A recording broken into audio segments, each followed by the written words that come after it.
জাতিগণ কেন কলহ করে? লোকবৃন্দ কেন অনর্থক বিষয়ে ধ্যান করে? পৃথিবীর রাজগণ দণ্ডায়মান হয়, নায়কগণ একসঙ্গে মন্ত্রণা করে সদাপ্রভুর বিরুদ্ধে এবং তাহার অভিষিক্ত ব্যক্তির বিরুদ্ধে।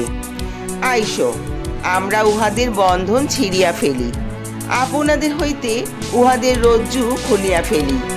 যিনি স্বর্গে উপবিষ্ট তিনি হাস্য করিবেন, প্রভু তাহাদিগকে বিদ্রূপ করিবেন। তখন তিনি ক্রোধে তাহাদের কাছে কথা কহিবেন, কোপে তাহাদিগকে বিহ্বল করিবেন।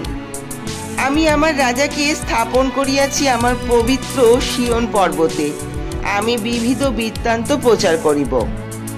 সদাপ্রভু আমাকে কহিলেন, তুমি আমার পুত্র, অদ্য আমি তোমাকে জন্ম দিয়েছি, আমার নিকটে যাত্রা করো, আমি জাতিগণকে তোমার দয়াংশ করিব, পৃথিবীর প্রান্ত সকল তোমার অধিকারে আনিয়া দিব।